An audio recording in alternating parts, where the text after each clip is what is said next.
Miarabantsika rehetra indray ny tenako amin'ity andro anio ity. Ataonay tony arahaba-drivotra ka ny lehibe voatehatehaka, ny kely kosa voasafosafo.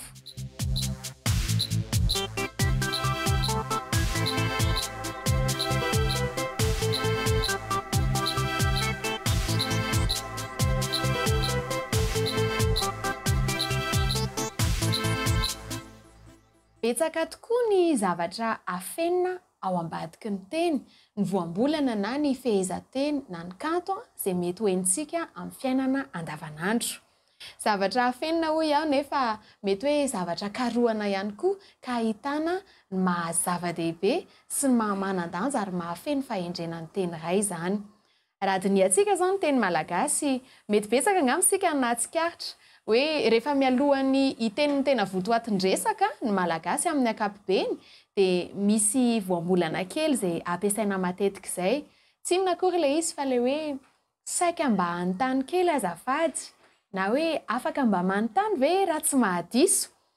Matetika ao anatin'ny teny malagasy dia misy an'izay fisalasalana na karazana fiambakavakana hoy ny sasany ka misy ny miteny hoe saika hanontany ve sa tena hanontany e. Ny marina nefa dia izao ao ambadiky ny teny voambolana hoe saika mba hanontany iny dia misy fitandrona fihavanana ao ambadika ao satria amin'ny malagasy zava-dehibe loatra izany fihavanana izany ka mba tsy handratrana na sanatrian'ny vava hoe ahazoana tsiny amin'ny olona mialohan'ny hitenenana.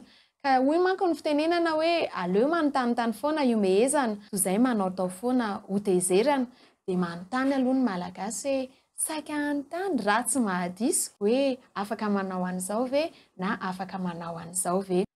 Ankoatr'izay dia hitantsika amin'ny teny malagasy ihany koa fa ny teny sy ny voambolana izay ampiasain'ny malagasy amin'ny fiainana andavanandro dia ahafantarana ny fiarahamonina izay misy azy. Raisiko ohatra fotsiny rehefa mitanisa ny loko izao ny malagasy dia ahitana betsaka ny zava-maniry, ny fiarahamonina, ny biby sy ny zavatra rehetra izay hita amin'ny fiainana andavanandro dia ny fiainana andavanandro ny malagasy dia tsy inona akory fa ny fiarahamonina nisy ny fiompiana sy ny fambolena.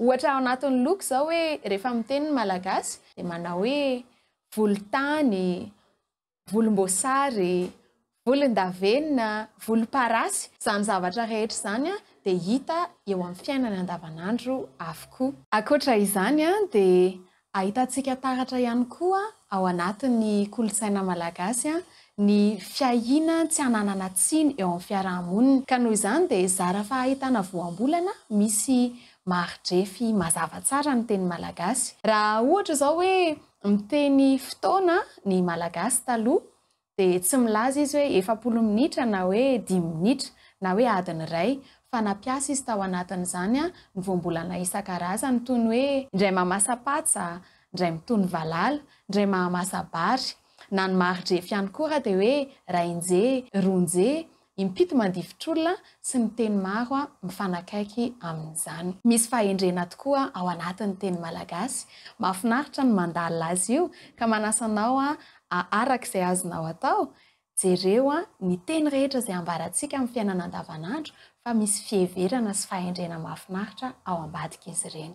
Toy ny tsitsina nitondra volontenina tompoko ny tenako taminareo teto androany izay zakan'ny vava ihany kely dia kely sy bitsika kanefa natolotra mpitiavana indrindra. Makasitraka antsika rehetra nanaraka veloma indray tompoko.